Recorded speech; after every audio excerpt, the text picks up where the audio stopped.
وعلى هذه النية بابتغاء مرضات الله وعلى كل نية صالحة إلى حضرة النبي محمد صلى الله عليه وسلم وعلى آله وأزواجه وأولاده وذريته رضوان الله تعالى عليهم أجمعين وشرنا معهم برحمتك يا أرحم الراحمين وإلى حضرة الشيخ جلال السيوطي وإلى حضرة الشيخ جلال المحلي وإلى حضرة الشيخ أحمد الصفي المالك وإلى حضرة الشيخ جميع المسلمين والمسلمات الفاتحة. أعوذ بالله من الشيطان الرجيم. بسم الله الرحمن الرحيم. الحمد لله رب العالمين الرحمن الرحيم مالك يوم الدين إياك نعبد وإياك نستعين اهدنا الصراط المستقيم صراط الذين أنعمت عليهم غير المغضوب عليهم ولا الضالين. رب اغفر لنا آمين. Assalamualaikum warahmatullahi wabarakatuh. Bismillah, alhamdulillah. Bismillahi ma sya Allah la quwwata illa billah. Bismillahi ma sya Allah kullu ni'matin min Allah. Bismillahi ma sya Allahul khairu kulluhu biyadillah. Bismillahi ma sya Allahu la hadan nabiyil karim wa ala alihi wa ashabihi wa tabi'in lahum ajma'in. Amma ba'du. Faqad qala Allah ta'ala fi kitabihil karim surat Al-Baqarah ayat berapa nih? Ayat berapa kemarin dah? Ustaz, ayat 7 kan? Sampai ayat 7 kemarin ya? Sekarang ayat 8. Wa minan nas. A'udzu billahi minasy syaithanir rajim.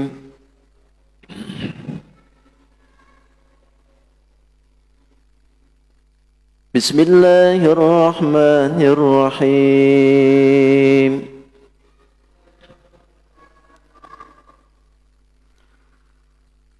ومن الناس من يقول آمنا بالله وباليوم الآخر وما هم بمؤمنين.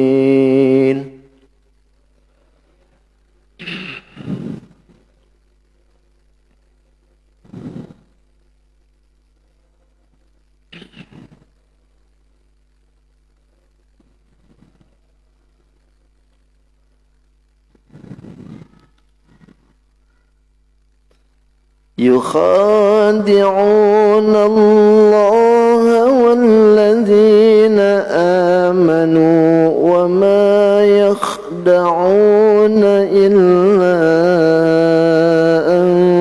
أنفسهم وما يشعرون.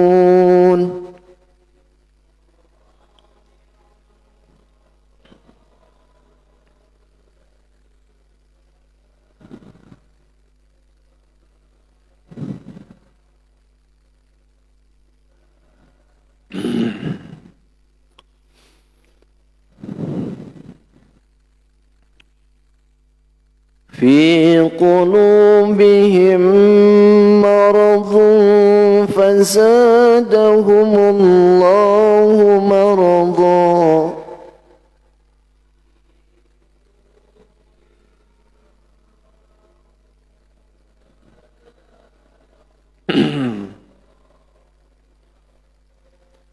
ولهم عذاب أليم بما كانوا يكذبون.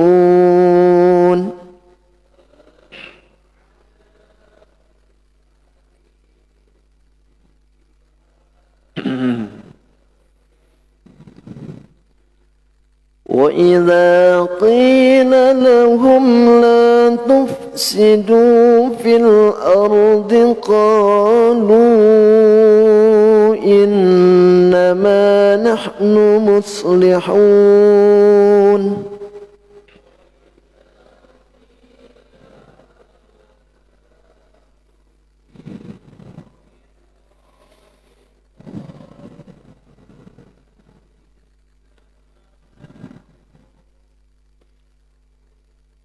ألا إنهم هم المفسدون ولكن لا يشعرون.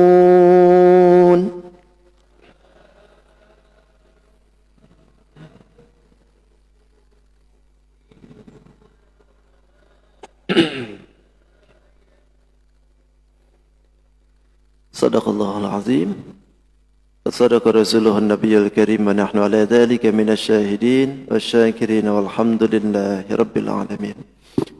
Hadratul mukarramin wal mukarramat para sepuh, wabil khusus para pengurus Masjid Babul Jannah yang dimuliakan Allah, para asatidz wa asatidzah wal hujjaj wal hajjah, wabil khusus para jamaah salat maghrib, ya Bapak Ibu yang sama-sama ulun hormati dan insyaallah Allah muliakan.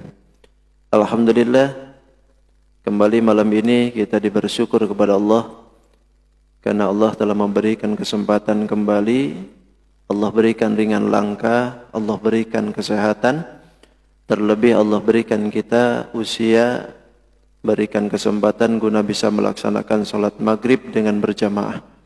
Mudah-mudahan amal ibadah kita yang sudah kita laksanakan senantiasa mendapatkan keridhaan dari Allah Subhanahu wa taala. Amin ya rabbal alamin. Yang kedua, salawat dan salam tidak hentinya semoga dibarwakan kepada junjungan alam Sayyidul Mustafa wal Murtada habibana wa syafi'ina wa qurrati ayunina Sayyidina Muhammadin sallallahu alaihi wasallam. Tidak lupa pada keluarganya, para sahabat, para tabi'in, para tabi'ut tabi'in, sampai kepada kita yang mudahan kita pun khususnya yang berkumpul di tempat ini nanti di yaumil qiyamah senantiasa diaku sebagai umatnya. Amin. Amin ya rabbal alamin. Hadirin wal hadirat rahimakumullah, tidak terasa malam ini adalah Senin ketiga ya di bulan Sya'ban. Insyaallah Senin depan tuh kita masuk ke bawa-bawa Ramadan. Insyaallah ya Ramadan. Mudah-mudahan Allah berikan kesempatan kepada kita untuk bisa melaksanakan ibadah Ramadan di tahun ini dengan baik. Tidak terasa. Dan ini pengajian terakhir berarti maghrib ya. Untuk ulun tapi. Berikutnya subuh. Kita pindah subuh insyaallah. Baik, bismillahirrahmanirrahim. Wa minan nasi man yaqulu amanna billahi wal yaumil akhir wa ma hum bimu'minin. Maknanya wallahu a'lam bihaqiqatil murad. Wa minan nas, kalau bahasa Jawa itu iku setengah saking manusia. Kalau bahasa Jawa itu iku setengah saking manusia man utawi uwong yaqulu kang ngucap ya man amanna iman ingsun billahi ing Allah. Itu bahasa Jawa. Wa minan nas ini min bibakna tab'id. Artinya min sebagian. Memang di dalam kategori min ini adalah haraf jar. Artinya haraf jar ini berarti annas majrur yang dijarkan oleh lafaz min. Sebagaimana dalam kitab Nahwu itu disebutkan bahwa haraf jar itu kan 9. Ada min, ila, an, ala, fi, ruba, walba, walkaf, walam, sama huruful qasam 3. Nah ini ada yang memaknai minnya adalah haraf jar. Berarti kalau ini min adalah haraf jar, an-nasi adalah majrur. Sedangkan mannya berarti isim mausul atau isim nakirah. Jadi mubtada. Yang kedua, ada min ini adalah bimana isim, artinya bimana tab'id, setengah. Makanya kalau seandainya kita mengartikan dalam min itu masuk dalam kategori isim mitab'id, berarti artinya setengah dari manusia atau sebagian dari manusia gitu. Tapi memang yang dituju oleh ilmu tafsir kebanyakan adalah minnya ini diartikan min litab'id, artinya setengah. Tapi ada juga yang memberikan komentar bahwa di dalam min ini adalah merupakan sifat yang dibuang, yang mubtadanya. Takdirnya parikum minan nas. Lafaz parikim adalah takdirnya, dibuang itu. Yang ada adalah minan nasnya. Tapi kebanyakan ulama mengambil kaul yang kedua. Ini adalah minnya min litab'id, artinya setengah. Wa minan nas, sebagian dari manusia itu, man, ada orang yaqulu yang berkata, ya man, amanna, iman kami, billahi, kepada Allah, wa bil yaumil akhir, dan juga iman kepada hari akhir, tapi wa mahum, tetapi mereka itu bimu'minin, tidaklah beriman. Wa mahum, tidaklah mereka itu bimu'minin, beriman. Yukhadi'una Allah, yukhadi'una, mereka menipu Allah, kepada Allah, walladzina amanu, dan menipu kepada orang-orang yang beriman. Wa ma yukhadi'una, dan tidaklah mereka menipu illa anfusahum, kecuali menipu dirinya sendiri. Wa ma hum yash'urun, tetapi mereka tidak mengetahui. Baik, bismillahirrahmanirrahim. Ini ayat berarti akan menjelaskan tentang golongan ketiga ya. Kemarin kan golongan mukmin sudah, golongan kafirin sudah. Nah, ini yang ketiga adalah golongan munafikin. Golongan munafik ini diakhirkan oleh Allah Subhanahu wa taala dalam pengurutan atau dalam penjabaran mereka. Kenapa? Lantaran orang yang munafik ini sebetulnya lebih jelek tingkahnya daripada kafir. Orang mukmin didahulukan penjabarannya, kemudian orang kafir dohir dan batin pun juga didahulukan. Tapi orang munafik ini diakhirkan. Karena pembahasan orang yang munafik ini memang panjang daripada kafir. Kalau kafir kemarin berapa ayat aja? Innal ladzina kafaru sawaun alaihim, itu kan satu.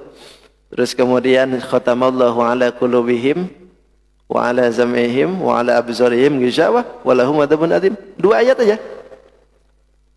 Orang mukmin 6 ayat, orang kafir 2 ayat, sisanya 13 ayat orang munafik.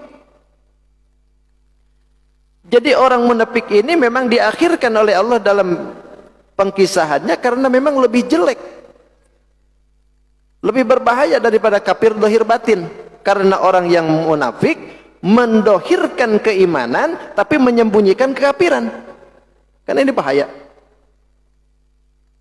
Depan kita manis-manis bang, di belakang nih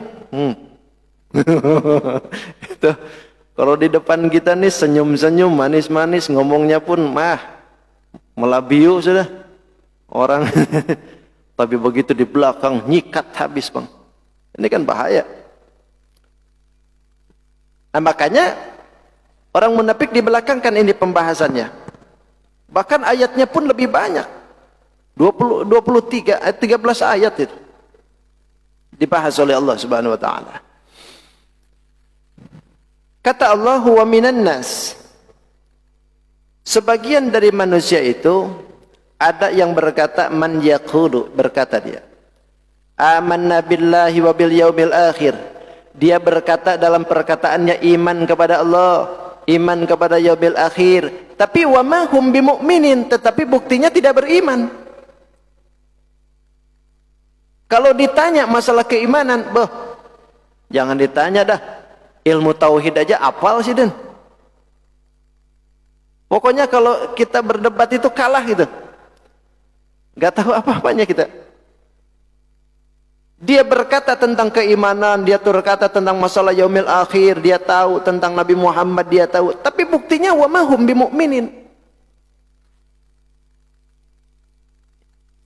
Memang ini asal muasalnya ini diturunkan oleh Allah Subhanahu wa taala berkenaan dengan munafik orang Madinah.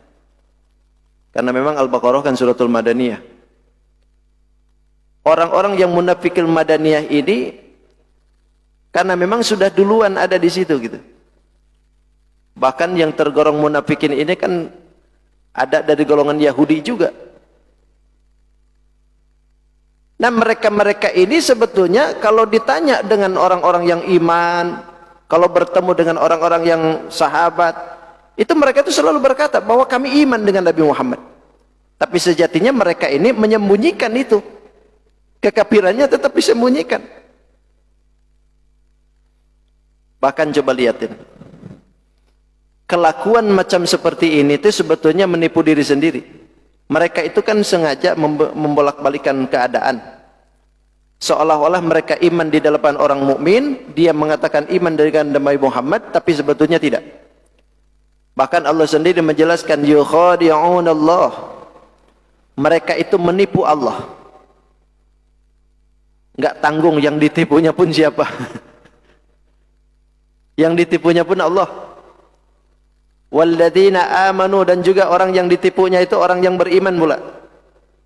Mereka menyamarkan kepada orang yang mukmin itu kekafirannya, padahal menolak. Dalam batiniahnya menolak mereka itu hukum-hukum Allah. Ketemu dengan orang yang mukmin, ketemu dengan para sahabat, wah, pokoknya dia iman dah. Itu adalah bukti penipuan mereka dengan Allah.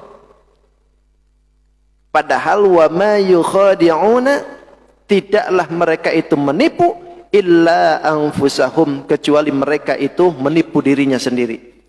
Tapi wa ma yash'urun, sayangnya mereka ini tidak tahu. Karena akibat kebodohannya dalam dirinya, merasa bahwa seperti itu tuh bagus-bagus aja gitu. Bahkan dalam hadis itu kan disebutkan orang yang munafik itu al-munafiqu kamathali syatin bainal ghanamain. Orang munafik itu seperti kambing antara dua kambing. Jadi ta'iru ila hadza marrah wa ila hadza marrah. Dia pergi ke sana, lalu dari sana pergi lagi ke sini. Dari sini pergi lagi ke sana. Bingung. Itu mau ngikut yang sana kah apa ngikut sini gitu. Itu munafik itu begitu, kayak kambing kata Rasulullah. Coba diibaratkan dulu kayak kambing coba. Jadi orang munafik ini bahayanya kayak kambing. Jadi sana sini bolak-balik gitu.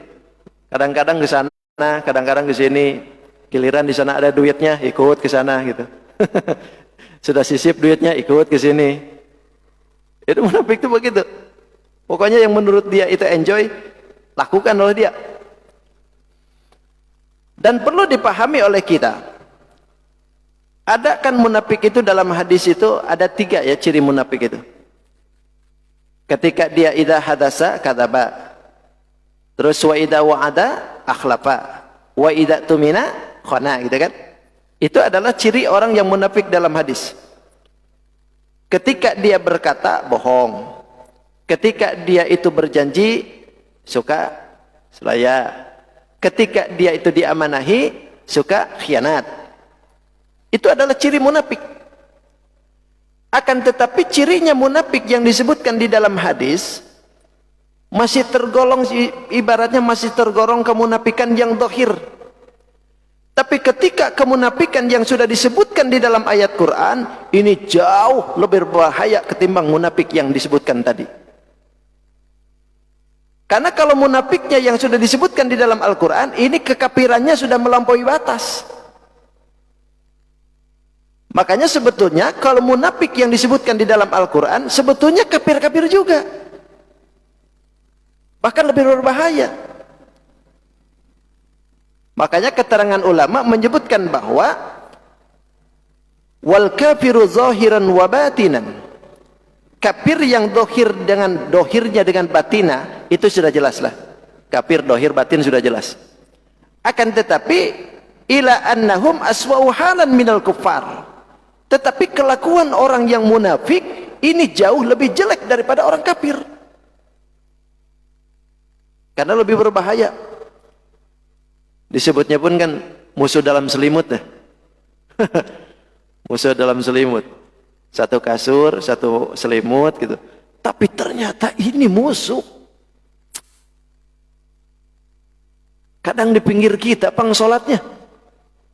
Sholatnya di pinggir kita kadang-kadang. Tapi ternyata menikam dari belakang itu. Ini jauh lebih berbahaya. Bahkan karena ulah-ulah orang munafik ini kan sampai-sampai pernah terjadi pasukan muslimin balik lagi. Sudah mau berangkat perang nih, di perjalanan diprovokasi sama orang munafik, balik lagi. Sampai ada yang seperti itu nah. Jadi kelakuan-kelakuan munafikin itu luar biasa.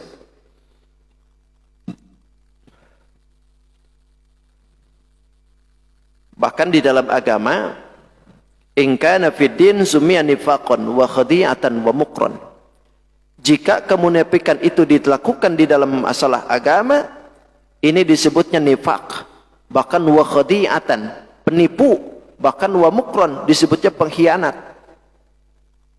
Kalau dalam agama itu sudah menipu, mengkhianat, bahkan sekaligus menjadikan dia nifaq, munafik gitu. Bahkan di dalam Al-Quran pun pantas ya, munafik itu sampai di keraknya neraka tuh, innal munafiqina fid darkil asfali minan nar.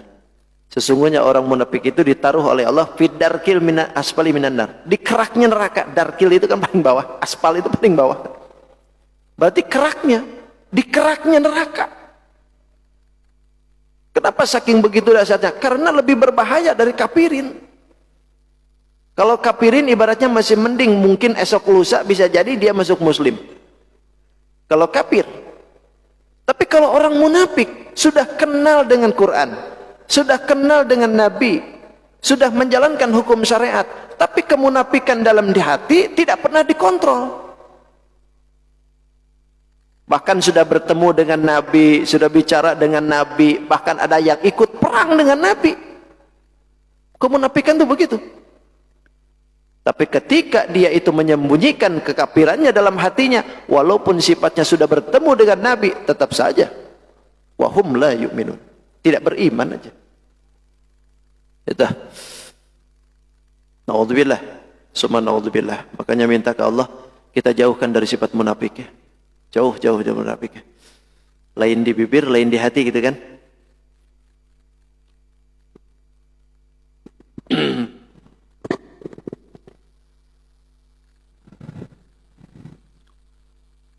Wa ma yukhadi'una illa anfusahum wa ma yash'urun.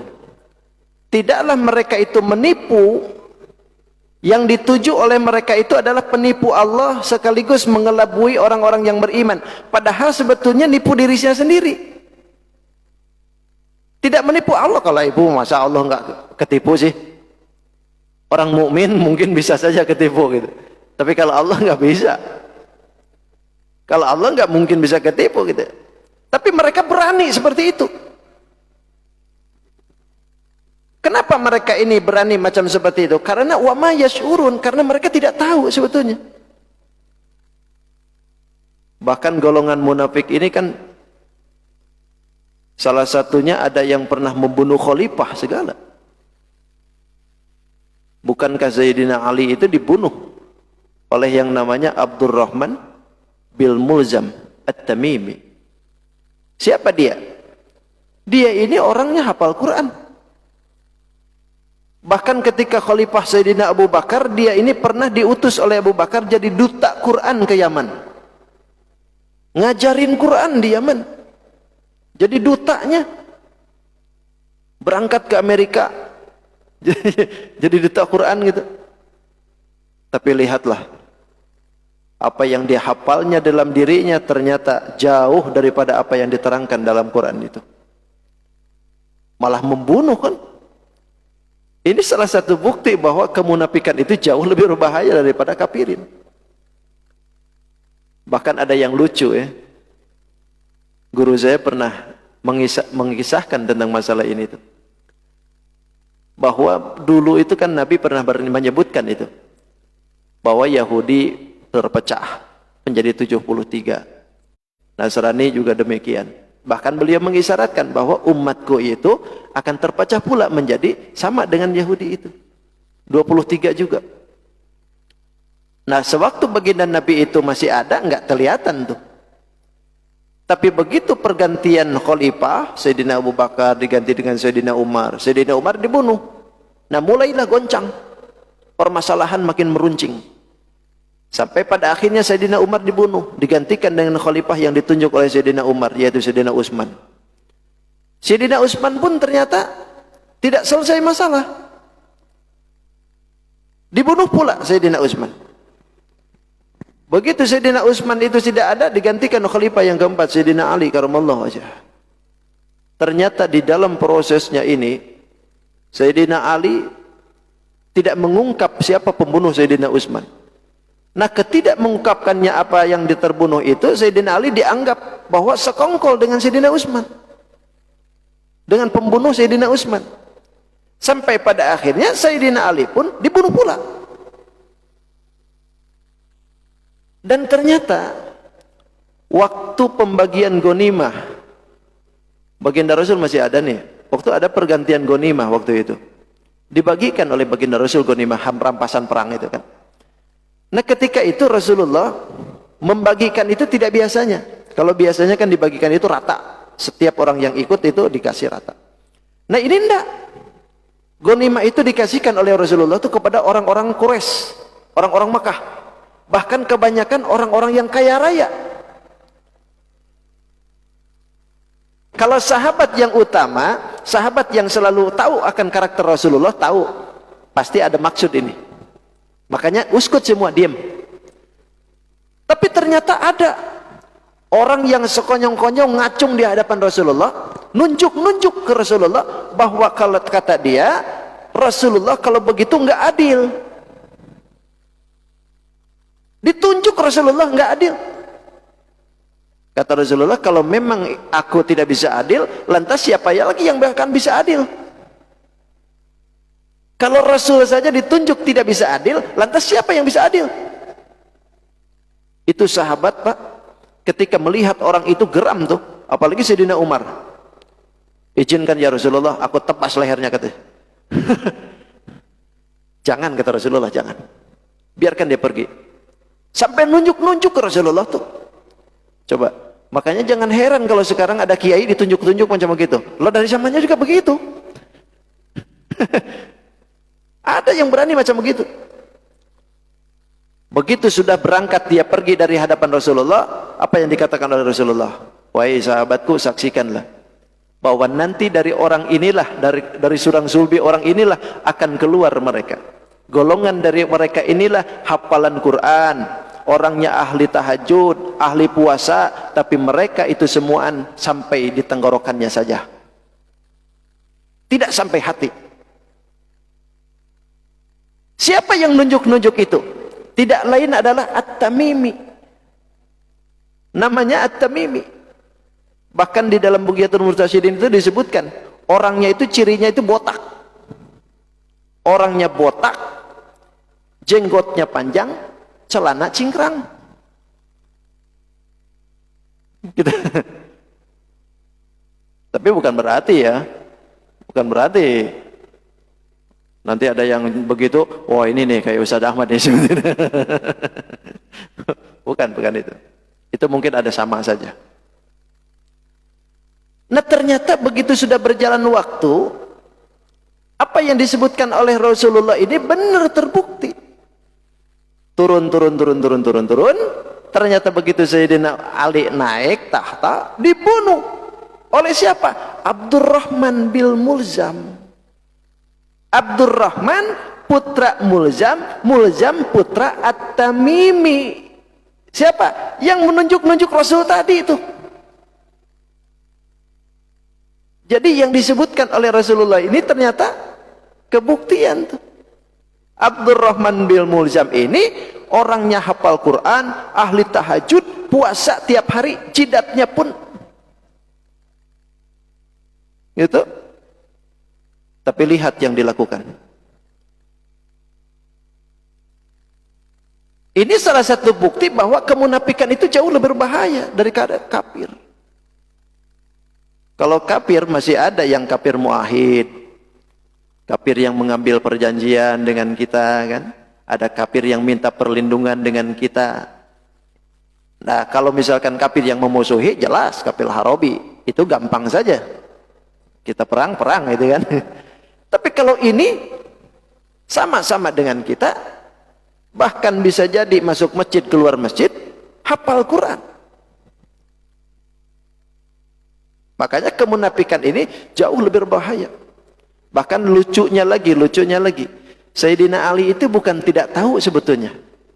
Yang mau membunuh itu bukan tidak tahu, sebetulnya tahu.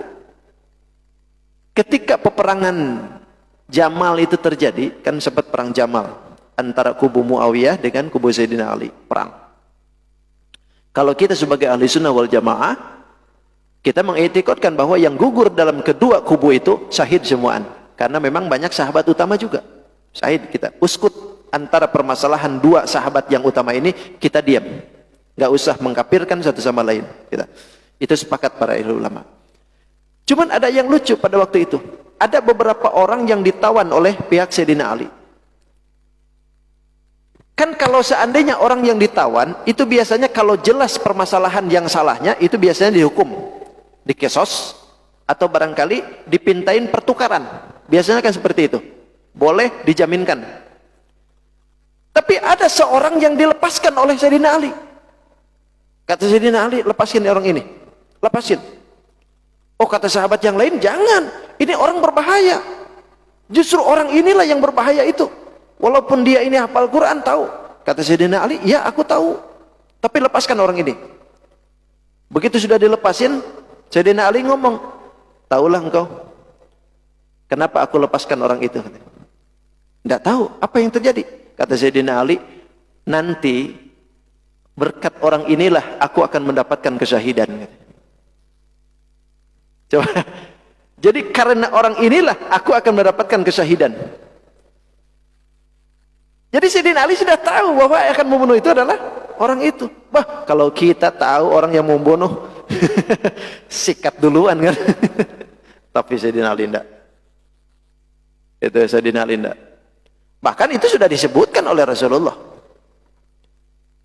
Ketika ada ayat yang turun mengenai tentang kaum Samud, dengan yang membicarakan kaum Nabi Soleh alaihi salam, itu baginda Rasul menyebutkan, tahukah Ali siapa yang paling celaka? Kata Rasulullah, nanya ke Sayyidina, kata Sayyidina Ali, ya Allahu a'lam wa rasuluh. Allah yang lebih tahu dan Rasulnya. Lalu kata Rasulullah, orang yang pertama kali celaka adalah orang yang membunuh ontaknya Nabi Soleh. Lalu yang kedua, orang yang paling akhir celaka adalah orang yang membunuhmu. Coba. Sudah disebut-sebut sebetulnya. Sudah disebut. Tapi ya namanya sahabat kan keimanannya sudah yakin. Itu. Nah, ini bukti ya, bukti bahwa kemunafikan itu jauh lebih berbahaya daripada orang-orang kafir yang betul-betul dohir batin kafir. Karena dia berlindung. Nah, ini diseolah-olahkan mereka ini menipu Allah, menipu orang mukmin, tapi sejatinya wa ma yukhadi'una illa anfusahum. Tidaklah mereka itu menipu kecuali menipu dirinya sendiri. Tapi wa ma yash'urun. Tidak tahu sebetulnya mereka itu, tidak tahu. Gitu. Kemudian kenapa mereka ini bisa menipu hal seperti itu? Karena fi qulubihim. Jawabannya ini.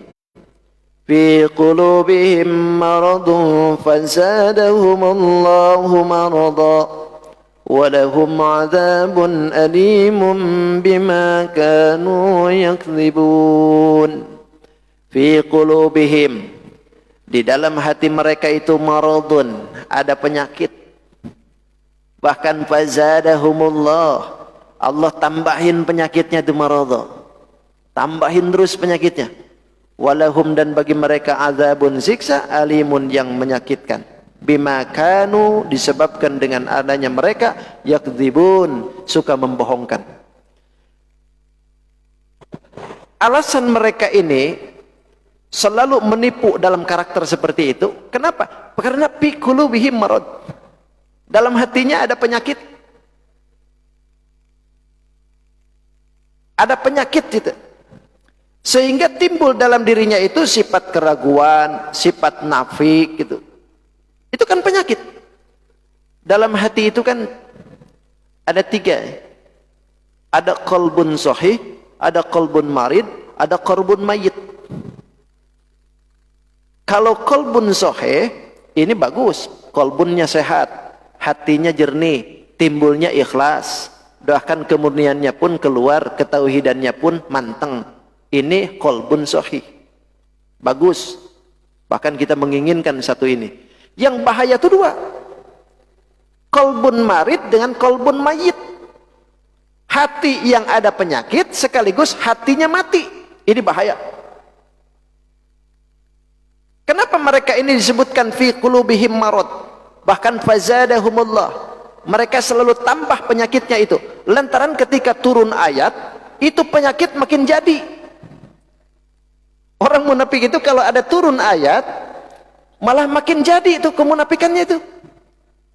Sehingga apa yang diturunkan oleh Allah itu tidak senang.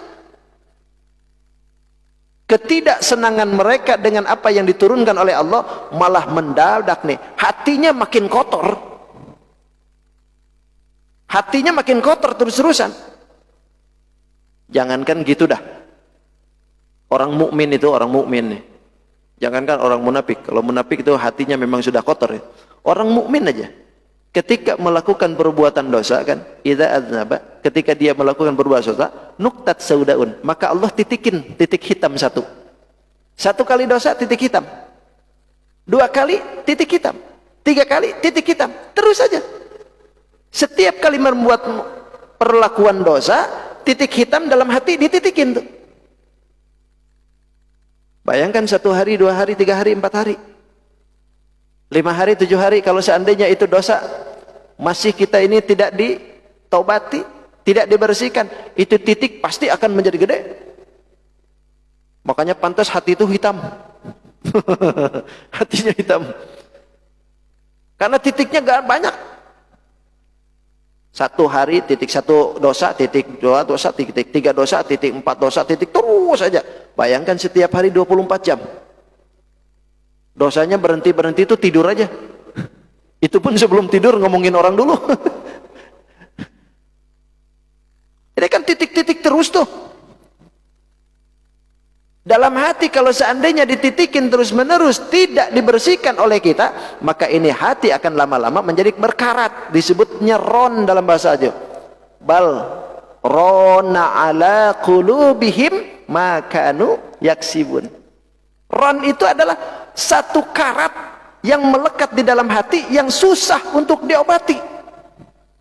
Rona ala qulubihim. Sehingga jadi ron.